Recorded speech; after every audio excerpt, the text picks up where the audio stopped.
bien bonjour, on se retrouve pour un nouveau tuto Photoshop CS5. Donc je vais vous apprendre à créer une signature comme celle-ci, qui est une signature en BMP. Donc vous avez la signature, elle est sous fond transparent.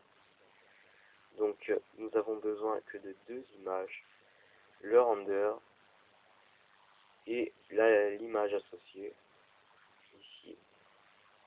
Donc on prend le render, d'abord on crée un nouveau fichier, on va faire une largeur de 500 sur une hauteur de 350.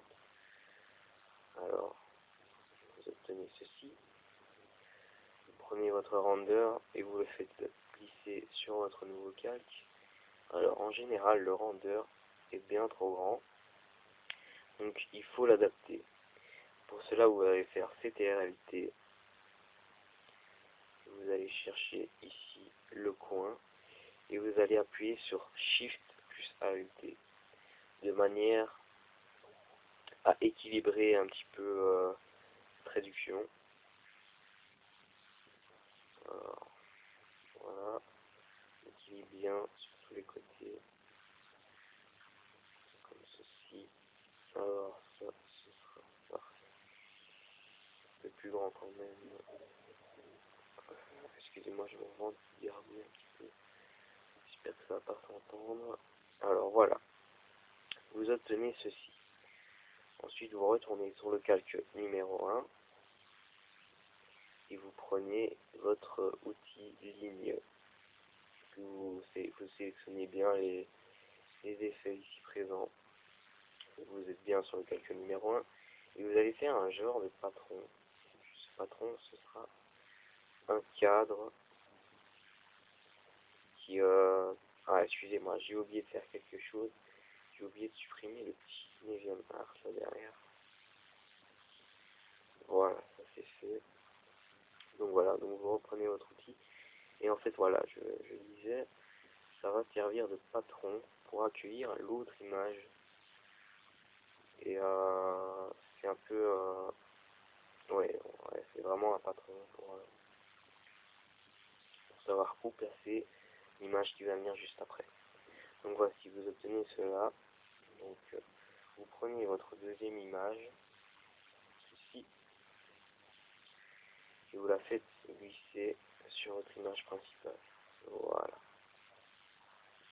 Ensuite, vous allez la transformer de manière à ce qu'elle rentre dans ce cadre.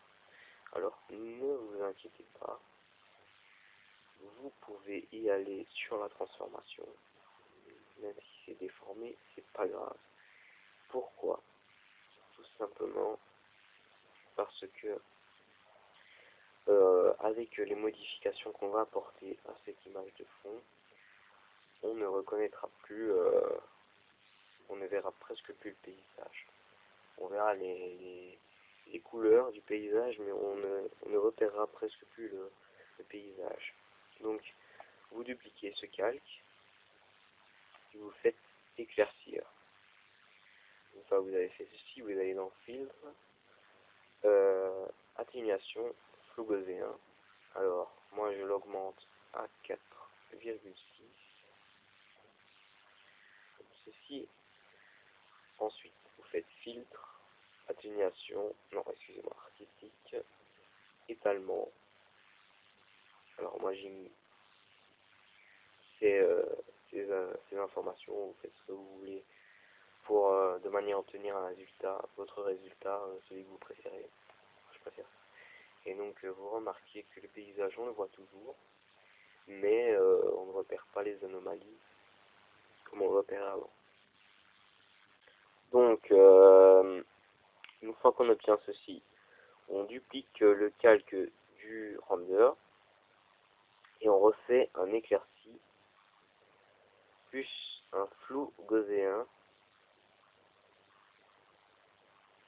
Et cette fois-ci on la baisse un petit peu, donc moi je vais le mettre à 2 comme ceci. Alors ensuite on prend cet outil là, on fait niveau et on essaie de trouver la bonne jauge qui nous convient. celle de droite c'est pour éclaircir et celle de gauche c'est pour aller plus enfoncé. Donc voilà, moi je vais choisir ces options. Une fois que vous obtenez votre résultat, vous allez sur la typo et vous choisissez la typo que vous voulez. Moi je vais prendre Belle Rose et vous tapez votre texte. Moi je vais mettre mon nom de gamer. Voilà. Alors une fois que vous obtenez ceci, vous allez faire FX, ombre portée. Vous allez mettre une opacité de 100%. Vous allez réduire le fond à 0. Alors ça ne se voit presque pas, mais on va remodifier. On fait double clic sur ombre portée et on modifie de manière à mieux voir la typographie. On va grossir un petit peu. Je grosse taille. Et voilà, on obtient ce résultat. Et voilà, c'est la fin de mon tuto. Pour pouvoir créer une signature. Donc c'est tout simple, il vous faut juste une image de fond qui soit dans les mêmes tons que votre render et faire un peu un effet stylé avec des effets des effets spéciaux pardon. Et donc voilà, on se retrouve pour un prochain tuto sur ma chaîne YouTube. N'oubliez pas de vous abonner. Merci, à la prochaine.